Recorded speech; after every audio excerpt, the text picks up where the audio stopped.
Let's start with the foundation, the trait that quietly influences everything else, yet is rarely understood in its full depth. And that is emotional stability, not surface level calmness, not forced composure, but real internal steadiness, the ability to remain grounded regardless of what's happening externally. Because when you look at men over 60 who naturally draw attention without trying, this is what stands out.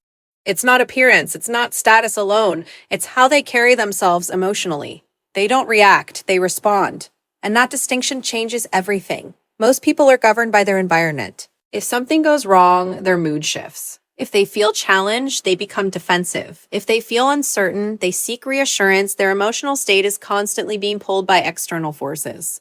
But a man who has developed stability operates differently. His state is not dictated by circumstances. It's anchored internally. And that creates a very specific kind of presence.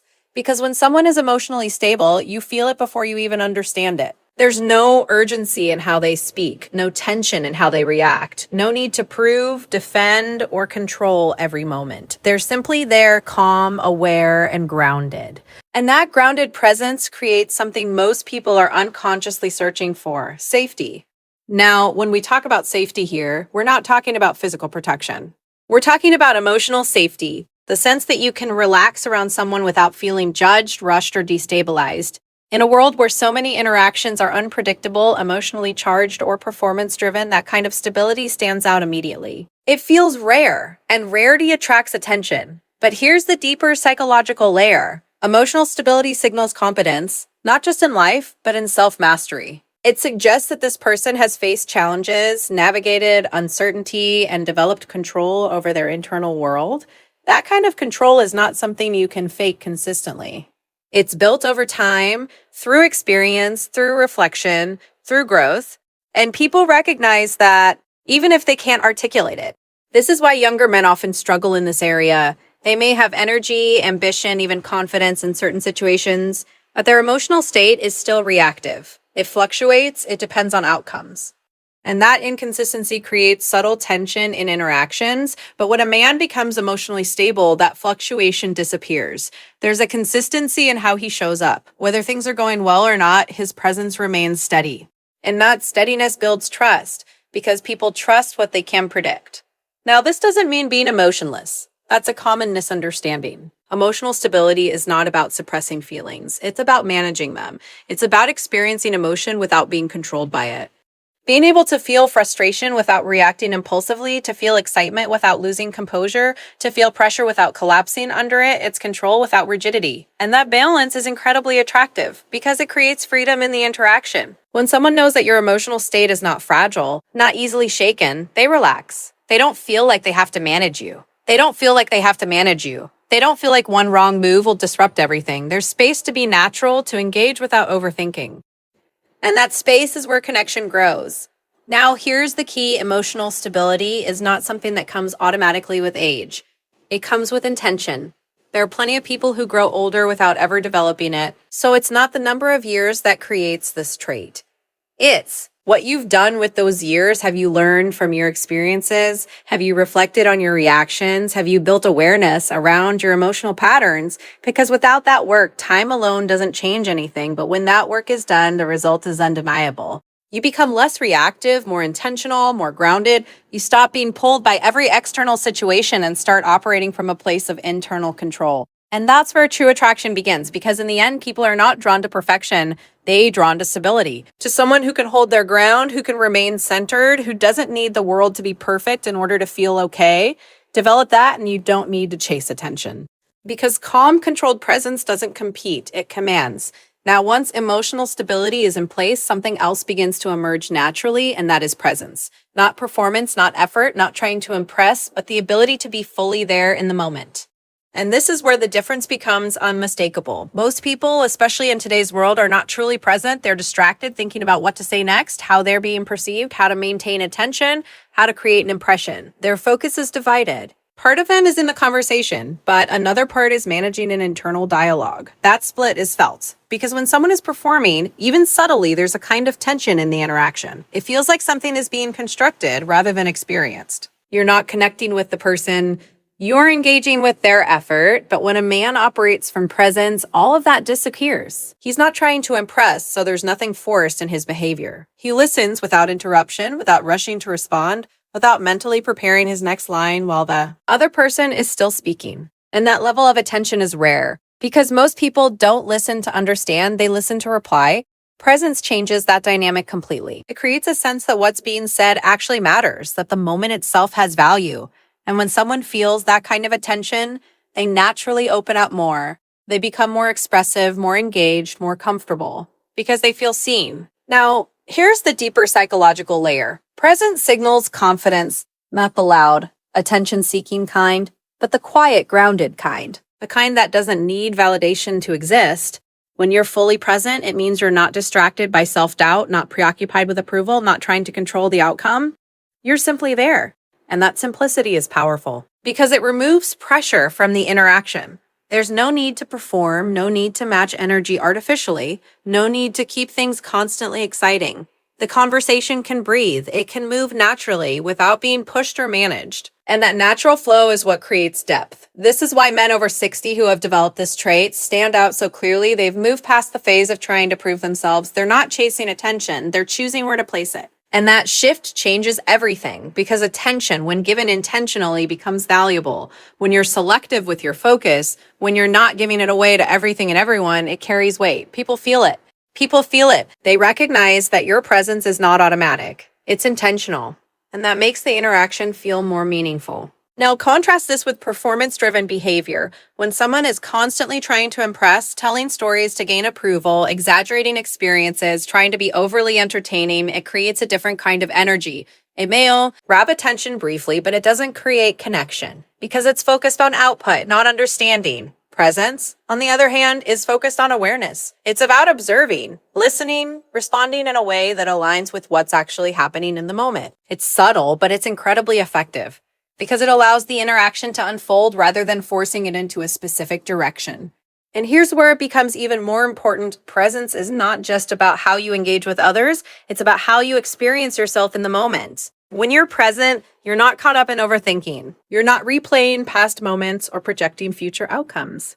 You're grounded in what's happening right now. And that grounding creates a sense of calm, of clarity, of control, and people are drawn to that. Because in a world full of distraction, someone who is fully present feels different. It feels real. It feels rare. It feels like something worth paying attention to. So as you move forward, shift your focus. Don't try to be more impressive. Don't try to say the perfect thing.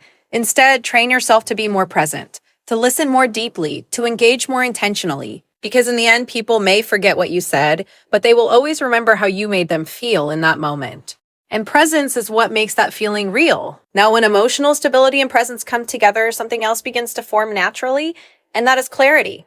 Not forced certainty, not arrogance, but a quiet, grounded sense of direction. And this is where many either stand out or fade into the background. Because uncertainty, when it becomes a pattern, creates friction. Think about it. When someone doesn't know what they want, when they hesitate constantly, when they second guess their own decisions, it doesn't just affect them. It affects everyone. Around them, it creates instability in the interaction. There's no direction, no sense of movement, no feeling that things are progressing with intention. And people feel that immediately. But when a man operates with clarity, everything changes. His communication becomes more direct, his decisions more defined, his presence more grounded. He doesn't need to over-explain himself, and he doesn't need to seek constant validation for his choices.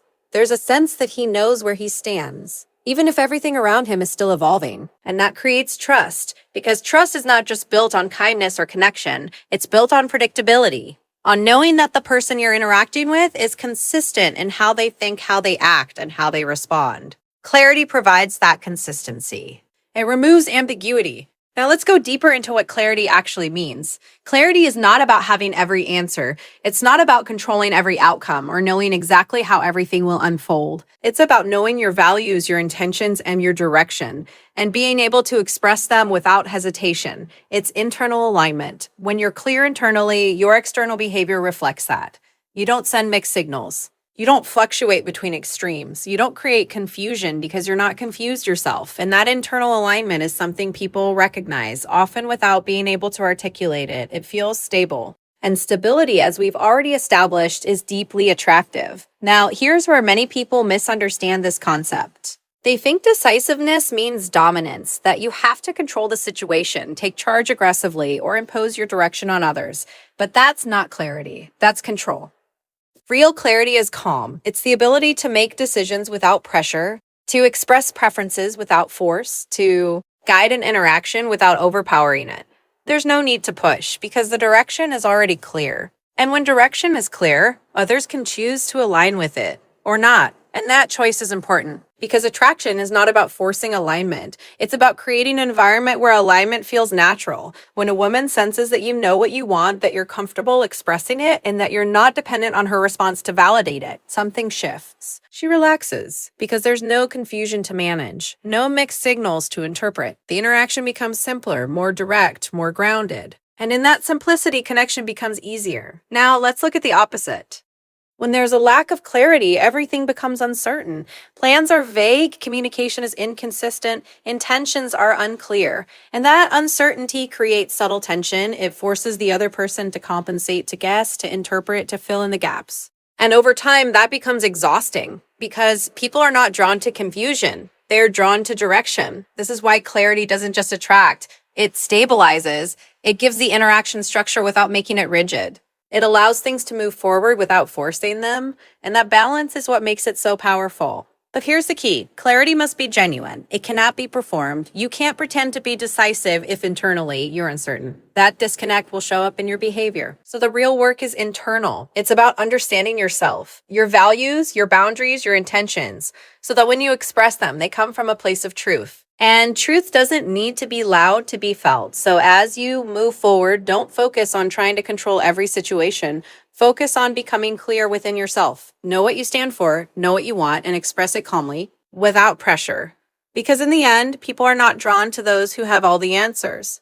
They're drawn to those who know their direction. And when your direction is clear, you don't need to chase connection. You create it. Now, when emotional stability, presence, and clarity come together, they create something even more powerful, something that isn't immediately obvious, but is deeply felt.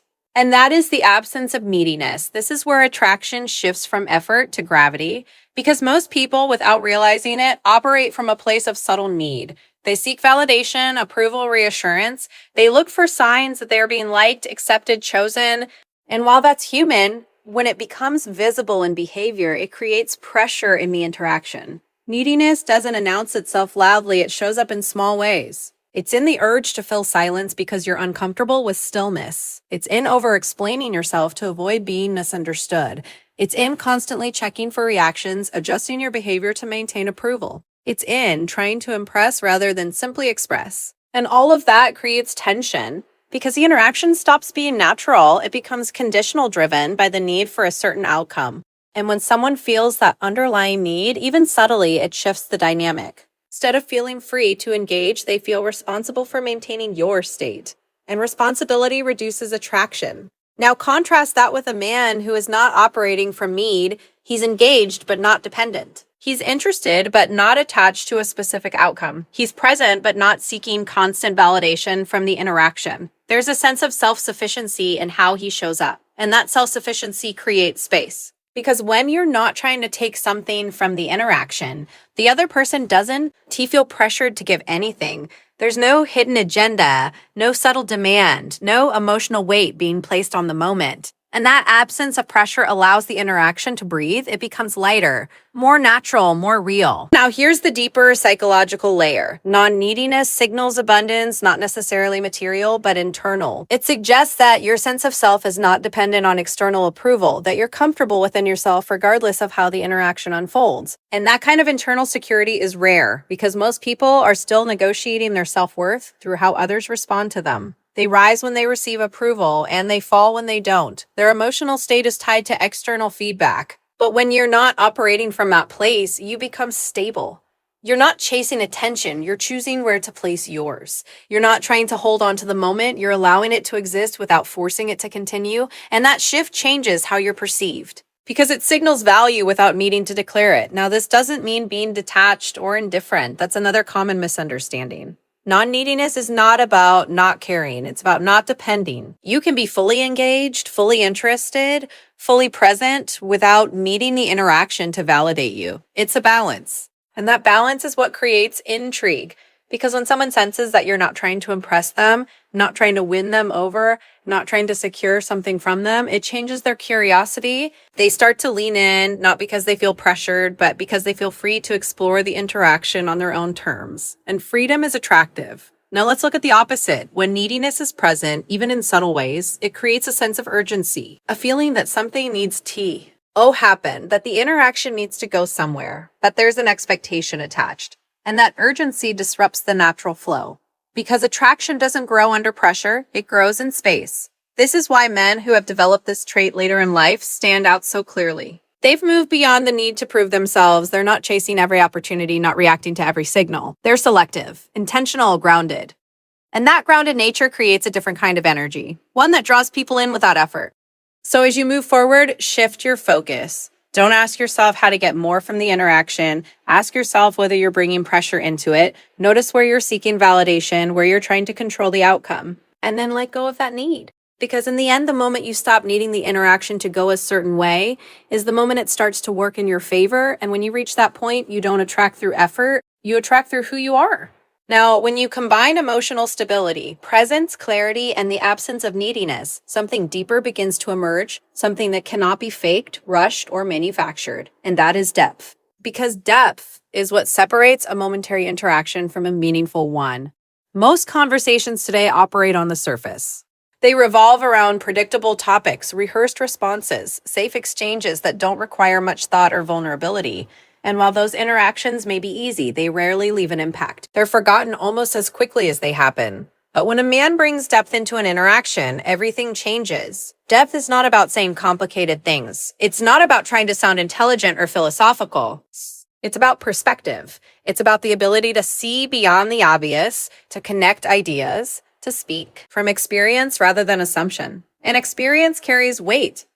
A man over 60 who has truly lived, who has faced challenges, made mistakes, learned from them, reflected on them, naturally develops a different way of seeing the world. His words are not just information, they're insight. There's context behind what he says, a sense that it comes from something real, and people feel that. Because depth creates engagement at a different level. It moves the interaction from casual exchange into meaningful connection. It invites thought, reflection, curiosity. It gives the other person something to respond to, not just emotionally, but intellectually. And that combination is powerful. Now, here's where many people misunderstand depth. They think it's about talking more, explaining more, adding complexity.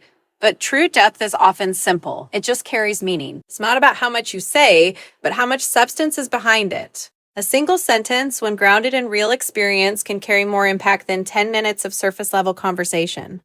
This is why presence and depth are so closely connected. If you're not fully present, you can't access depth. You fall back on default responses, on familiar patterns, on what feels safe. But when you're grounded in the moment, when you're actually engaged, your responses become more thoughtful, more intentional. They come from somewhere real. Now, let's go deeper into the psychological side of this.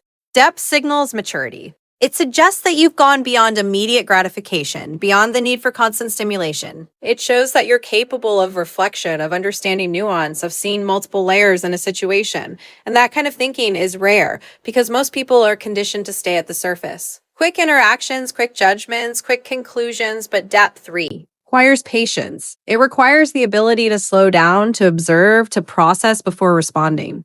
And when someone experiences that in a conversation, it stands out immediately. It feels different. There's a sense that the interaction has substance, that it's not just passing time, but creating something meaningful. And that feeling is what people remember. It's what draws them back, what keeps them engaged, what makes the connection feel worth exploring further. Now, there's also an emotional component to depth. When you speak from real experience, when you share insights that come from your own journey, it creates authenticity. There's no performance in it, no need to impress. You're not trying to be interesting. You are interesting because what you're saying is grounded in reality. And authenticity builds trust because people can sense when something is genuine. They can feel when words are aligned with experience. And when that alignment is there, it creates a level of connection that surface level interactions simply cannot reach. So as you move forward, don't aim to be more entertaining, aim to be more real. Draw from your experiences, your lessons, your perspective. Speak with intention, not just reaction. Because in the end, attraction may begin on the surface, but it is depth that gives it meaning. And when you bring depth into your presence, you don't just capture attention, you create something that people don't easily forget. Now, when you bring all of this together, emotional stability, presence, clarity, non-neediness, and depth, you arrive at the final element that determines whether attraction lasts or fades. And that is consistency. Because anyone can create a moment, anyone can show up strong once, anyone can say the right thing, hold the right frame, create the right impression in a single interaction. But attraction is not built on moments. It's built on patterns. It's built on what repeats over time, and consistency is what reveals the truth behind everything else.